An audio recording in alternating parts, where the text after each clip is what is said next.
Red టీవీలో మీ వ్యాపార ప్రకటనల కోసం ఈ నంబర్ ని సంప్రదించండి 6281747728. Hi viewers, welcome to our channel. ప్రస్తుతం మనతో పాటు ప్రముఖ పొలిటికల్ అనలిస్ట్ అంకమరావు గారు ఉన్నారు. వారితో ఒకసారి మాట్లాడదాం.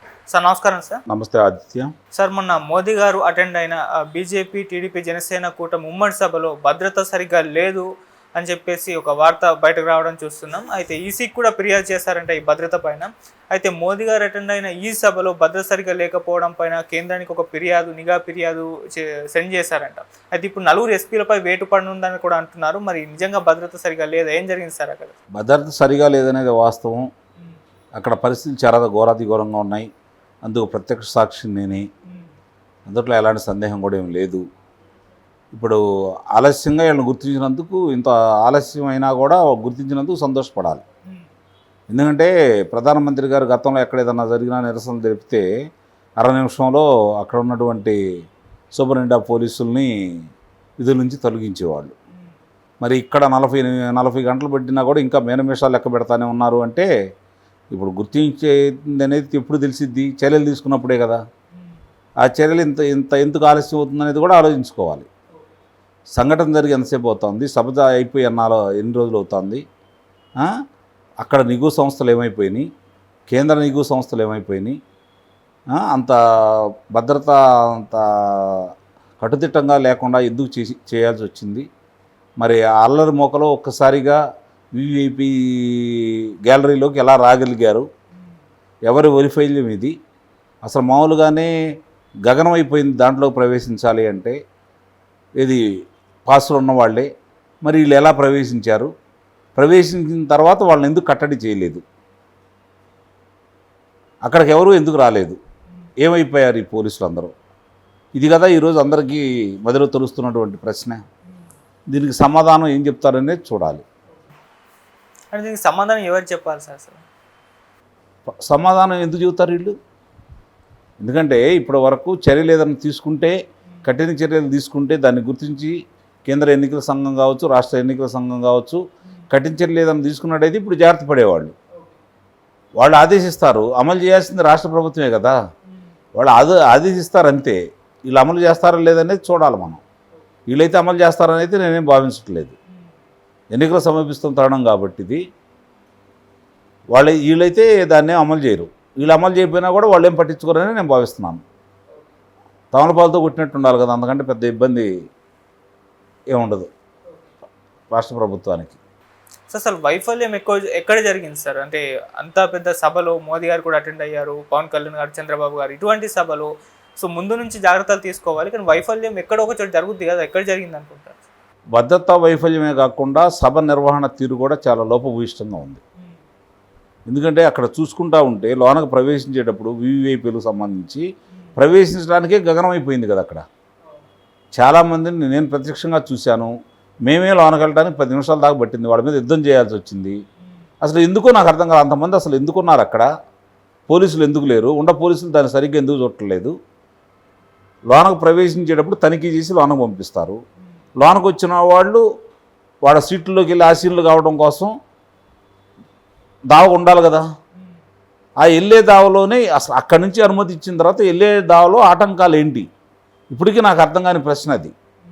ఒకవేళ అక్కడ ఉన్నా కూడా ఒకవేళ ఏదైనా పక్క నుంచి ఏమైనా వస్తున్నారా చూసుకోవడానికి అక్కడ ఉంటే తప్పు లేదు. ఆ తోపులాట ఏంటి? వాళ్ళని నెట్టుకొని లోనకు పోవడం ఏంటి? శాసనసభ్యులకి ఆ కర్మ ఏంటి? లోక్సభ సభ్యులకి ఆ కర్మ ఏంటి?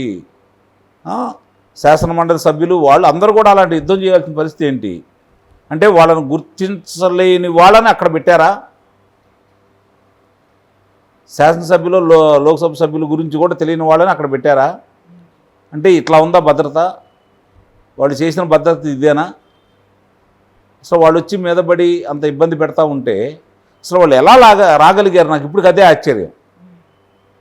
వాళ్ళు రావడానికి అవకాశం ఎందుకు కలిగింది?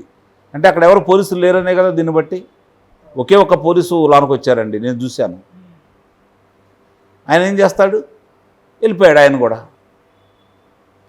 కనీసం ఆ కర్రలో పట్టుకొని పవన్ కళ్యాణ్ గారు మాట్లాడినప్పుడు అంతరాయం కలిగింది. కేబుల్ వైర్లు కొట్టినందువల్ల అప్పుడు పోలీసులు రాలేదు. చంద్రబాబు నాయుడు గారు మాట్లాడినప్పుడు అంతరాయం ఏర్పడింది, అప్పుడు పోలీసులు రాలేదు. ప్రధానమంత్రి గారు మాట్లాడేటప్పటికి 3 పర్యాయాలు ఆటంకం కలిగింది. మరి ఏం చేస్తున్నారు ఎవరు అక్కడికి వచ్చి చర్యలు తీసుకోకుండా? అంటే ఎందుకు చర్యలు తీసుకోవట్లేదు? అంటే ఇలా జరగాలని పై వాళ్ళు ఏమైనా ఆదేశించారా? ఆదేశిస్తే వీళ్ళు చూస్తా కూర్చున్నారా? అదేగా కనపడుతుంది. పవన్ కళ్యాణ్ గారు మాట్లాడేటప్పుడు కూడా మోదీ గారు వచ్చి పవన్ ఆగు అని చెప్పేసి వాళ్ళని దించే వరకు కూడా ఎవరు రెస్పాండ్ అవ్వలేదు. అదే చెప్పేది. అంటే ఆ భద్రతా వైఫల్యం ఎంత చెత్తగా ఉందో. ప్రధానమంత్రి గారు వస్తే కూడా ఇక్కడ ప్రధానమంత్రి గారి కంటే నేనే బలవంతుడని చెప్పని ముఖ్యమంత్రి గారు ప్రదర్శించుకున్నట్టు ఉంది తప్ప అక్కడ ప్రధానమంత్రి గారిని కూడా పక్కకి పూచకు పుల్లగా తీసేసాడని అయితే నాకు భావిస్తున్నాను. ఇక్కడ మీరు చెప్తే అమలు కాదు, నేను చెబితేనే అమలు అవుతుందని చెప్పని తన బలం ఏంటో చూపించుకున్నాడు రాష్ట్ర ముఖ్యమంత్రి గారు అని అయితే నేను భావిస్తున్నాను. అంటే ఆంధ్ర రాష్ట్రం వరకు ప్రధానమంత్రి కంటే కూడా జగన్మోహన్ రెడ్డి గారే బలవంతుడు అనేది ఆయన చూపించుకున్నాడు. అభిప్రాయం కూడా అలానే ఉందని అయితే నేను భావిస్తున్నాను. అంటే దీని వెనుక జగన్ గారు కూడా ఉన్నారు అని మీ అభిప్రాయం సార్? నిస్సందేహంగా జగన్మోహన్ రెడ్డి గారి ఆదేశాలు లేకుండా వీళ్ళు అమలు చేస్తారా? అంటే జగన్మోహన్ రెడ్డి గారు ఆదేశించారా, లేకపోతే జగన్మోహన్ రెడ్డి గారికి సంబంధించిన వాళ్ళు ఆదేశించారా? వాళ్ళు ఆదేశిస్తే దాన్ని అధికారులు పాటించారా అనేది విచారణలో కూడా తెలియదు అయితే నేను భావించట్లేదు. ఎందుకంటే విచారించాల్సింది వీళ్ళే కదా, తూతు మంత్రంగానే చేస్తారు, ఎవరినో బలిపశువులు చేస్తారు, అసలైన వాడు జోలికి పారని అయితే నేను భావిస్తున్నాను. అంటే ఇప్పుడు కూడా 4 ఎస్పీల పైన మరి వేటు పడబోతుందని కూడా పడ్డప్పుడు చూద్దాం. పడబోతుందనే కదా అనుకుంటుంది. పడ్డప్పుడు చూద్దాం. 25,000 మంది మీద ఫిర్యాదు చేశారు చంద్రబాబు నాయుడు గారు. ఎంతమంది అధికారులను ఎంతమంది వాలంటీర్లను తొలగించారు? ఎన్నాళ్ళు అవుతుంది ఇచ్చి? ఇప్పటివరకు ఏమీ లేదు కదా. అంటే ఫిర్యాదులు మాత్రం చేస్తారు, అమలు చేయాలి కదా. అక్కడ అమలు చేసేవాళ్ళు లేరు. దీని గురించి కొంచెం తీవ్రంగానే ఆలోచించాల్సిన సమయం ఆసన్నమైంది. ఓకే, అంటే కేంద్రం ఇన్వాల్వ్మెంట్ అయినా అది అమలు కాదు అని అంటారు సార్? కాదు, నేను చెప్పాను కదా, కేంద్రం కంటే జగన్మోహన్ రెడ్డి గారు బలవంతుడు. సార్, నగరిలో రోజా గారి అసమ్మతి నేతల వ్యవహారం అనేది కాస్త హాట్ టాపిక్గా మారింది. సో నగర్లో ఆమెకు సీట్ ఇవ్వడం జరిగింది. అయితే చాలామంది దాన్ని వ్యతిరేకిస్తున్నారు, వైసీపీ నేతలే. వాళ్ళంతా కూడా జగనన్న ముద్దు, రోజా వద్దు అనే ఒక ఫ్లాకార్డులు పట్టుకుని సీఎం ఆఫీస్కి వెళ్ళినా కూడా అక్కడ రోజంతా పడిగాపులు కాసిన జగన్మోహన్ రెడ్డి గారు మనకి కలవలేదంట. రేపు మాట్లాడదామని చెప్పేసి వాళ్ళ అధికారులతో చెప్పడం చూస్తున్నాం. మరి ఇది ఇప్పుడు హాట్ టాపిక్గా మారింది. ఏ విధంగా చూడొచ్చు అంటారు సార్ దీన్ని? చూసేదేముంది, జగన్మోహన్ రెడ్డి గారు రోజా గారికి అవకాశం మళ్ళీ కల్పించారు. 3వ పర్యాయం. 2 పర్యాయాలు గెలిచింది ఆమె.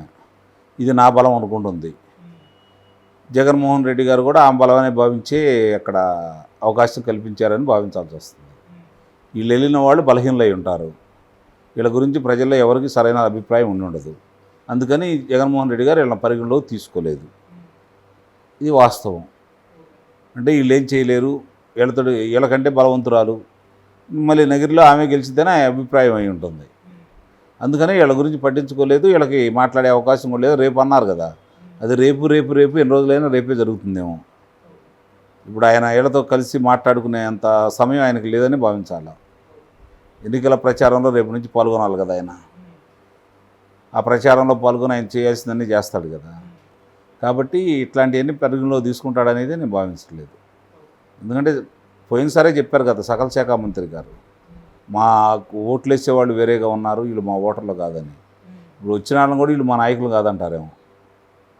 మా నాయకులు వేరే ఉన్నారు, మా ఓటర్లు వేరే ఉన్నారు, వీళ్ళు మా నాయకులు కాదంటారేమో.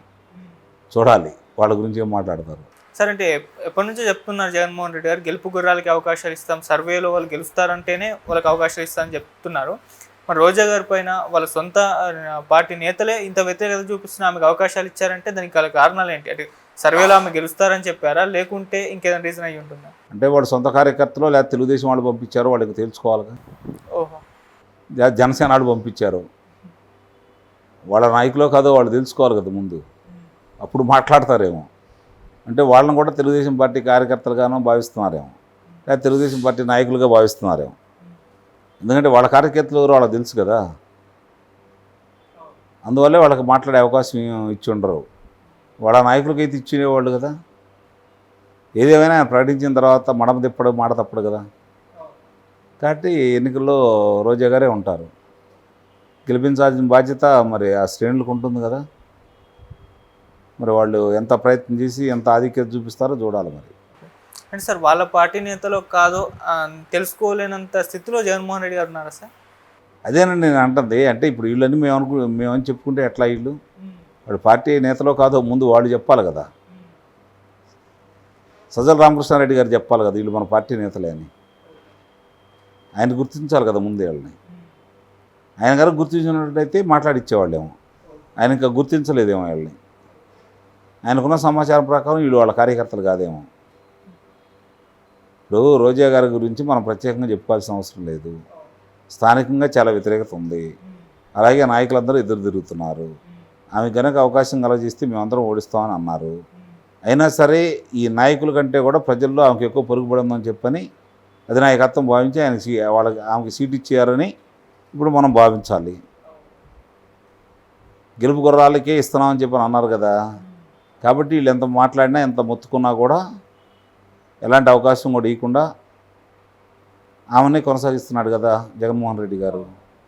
కాబట్టి నమ్మకం గెలుస్తుంది అని. ఓకే, నగరంలో రోజా గారు పోటీ చేయడం టీడీపీకి ప్లస్ సార్ మైనస్?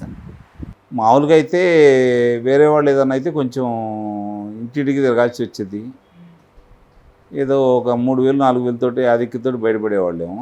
ఇప్పుడు రోజా గారు పోటీ చేస్తున్నారు కాబట్టి 30,000 40,000 ఆధిక్యతతోటి తెలుగుదేశం పార్టీ అభ్యర్థి గెలుస్తున్నారు అనేది నేను భావిస్తున్నాను. ఓకే, మామూలుగా రోజా గారు లాస్ట్ టైం 2 సార్లు గెలిచినప్పుడు చూసుకుంటే ఒకసారి 1000 ఒకసారి 800 తేడాతో గెలిచారు. సో ఇప్పుడు ఇంత వ్యతిరేకత ఉంది, మరి ఏ మెజారిటీ ఆమె సంపాదించే ఛాన్స్ ఉందా? భారీ మొత్తం టీడీపీ గెలిచే అవకాశం ఉంది? జగన్మోహన్ రెడ్డి గారి మీద వ్యతిరేకత ఉంది, రోజా గారి మీద వ్యతిరేకత లేదని ఆమె భావిస్తుంది. కాబట్టి నేను గెలుస్తాను అనుకుంటున్నాను. జగన్మోహన్ రెడ్డి గారు ఏమనుకుంటున్నారంటే రోజా మీద వ్యతిరేకత ఉన్నా కూడా నా మీద ఉన్నటువంటి సానుకూలమే ఆమెను గెలిపిస్తుందని ఆయన భావిస్తున్నారు.